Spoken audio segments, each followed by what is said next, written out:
Bonjour, je suis Dr Annie Voyer, chiropraticienne, et je travaille au Centre chiropratique d'Agen avec Dr Isabelle Junot. Alors, aujourd'hui, on va parler du torticolis. Le torticolis, c'est un problème où les muscles vont être contractés d'un seul côté du cou, ce qui va faire que vous allez avoir de la misère à tourner la tête de ce côté-là. On va parler des 4 types de torticolis, on va parler de ce que vous pouvez faire à la maison et des conséquences à plus long terme de ce problème. Je vais vous poser quelques questions pour évaluer votre condition. Alors, on veut savoir si vous avez eu des douleurs au cou dans le passé, si vous avez eu mal d'un seul côté du cou. Est-ce que vous avez dormi dans une position de sommeil qui était inadéquate ou si vous avez eu de la misère à trouver une position de sommeil qui était confortable? Est-ce que vous avez eu un accident d'auto dernièrement dans les quelques semaines ou mois qui précèdent ou s'il y a eu des incidents comme une chute sur les fesses ou une mauvaise culbute ou etc. Pour les enfants, on va parler d'une naissance qui était difficile, d'un bébé qui a la tête toujours penchée d'un côté ou quand il dort, qui a toujours la tête du même côté, ou d'un enfant qui a de la misère à boire à un sein par rapport à l'autre. Si vous avez répondu oui à une de ces questions, ça se peut qu'il y ait une dysfonction, une subluxation au niveau de votre vertèbre, au niveau du cou, et qui peut entraîner des problèmes. Je vais vous expliquer les 4 types de torticolis. Alors, le premier torticolis possible, c'est le torticolis aigu. La cause, il y en a plusieurs, mais souvent, ça va être une subluxation vertébrale, donc une vertèbre qui ne bouge pas bien. Quand les vertèbres ne bougent pas bien au niveau de la colonne vertébrale, ça va créer une interférence au niveau du système nerveux. Les muscles vont devenir en spasme et ça va créer le torticolis. Parce que le message entre votre système nerveux et le muscle ne passe pas comme il faut au niveau de la colonne vertébrale. Les causes sont souvent un faux mouvement ou une mauvaise posture. Le deuxième type de torticolis, c'est le torticolis traumatique. Il va souvent résulter d'un accident d'auto ou ça peut être une chute importante. Le torticolis traumatique, il faut évaluer s'il y a une fracture ou une dislocation au niveau de la colonne vertébrale. Alors, vous avez besoin de consulter un professionnel de la santé et possiblement avoir des radiographies.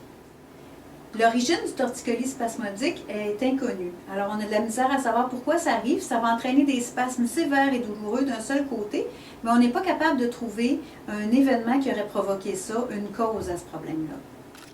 Le torticolis congénital, lui, est souvent présent depuis la naissance. Donc, au moment de la naissance, il peut y avoir eu un traumatisme au niveau des muscles du cou qui entraîne ce problème-là. Ou il faut évaluer aussi s'il y a une possibilité d'anomalie osseuse ou de lésion au niveau du système nerveux. Les conséquences à court terme des torticolis, c'est relié souvent aux subluxations que je vous parlais tantôt. Donc, ces vertèbres-là qui ne bougent pas bien vont entraîner un mauvais fonctionnement au niveau de votre système nerveux, une contraction des muscles de ce côté-là de la tête, et cette contraction-là va devenir un mécanisme de protection. Ça va finalement augmenter la douleur, augmenter l'inflammation et diminuer l'amplitude de mouvement au niveau du cou. Les conséquences à long terme, bien évidemment, les fameuses subluxations, ils ne vont pas se corriger tout seuls, donc il faut l'intervention d'un professionnel pour corriger ces subluxations-là. Ces subluxations-là peuvent entraîner des maux de tête, des maux de cou chroniques, des douleurs au niveau des bras, des engourdissements, des problèmes au niveau de la respiration et finalement de l'arthrose. Je vais vous dire quoi faire à la maison pour vous soulager. Alors, la première chose à faire, c'est d'appliquer de la glace. Oui, on a tendance à dire de la chaleur, mais non, il faut mettre de la glace. On met de la glace sur la région douloureuse, 10 à 15 minutes, au moins 3 fois par jour. Ensuite, vous pouvez masser légèrement avec une crème analgésique, donc une crème qui fait froid. Il ne faut pas masser trop fort ni trop longtemps parce que la contracture au niveau musculaire, c'est un effet de protection, mais ça va aider à détendre la région. Vous pouvez aussi évaluer votre oreiller. Parce qu'au niveau de la posture de sommeil, si l'oreiller est trop petite et qu'on dort sur le côté, ça va coincer les vertèbres cervicales. Si elle est trop épaisse, ça va trop étirer et coincer de l'autre côté. Et si vous êtes sur le dos, que l'oreiller est trop épaisse, ça va créer de la tension aussi au niveau du dos. Vous allez remarquer que je n'ai pas parlé de la position sur le ventre parce que ce n'est pas recommandé de dormir sur le ventre. Quand on dort sur le ventre, on a la tête tournée d'un côté ou de l'autre pendant quelques heures et ça crée beaucoup de tension au niveau du cou. Et finalement, il faut prendre conscience de notre posture au travail et à l'ordinateur, évidemment. Pour ajuster les subluxations, à ce moment-là, il faut consulter vos chiropraticiennes.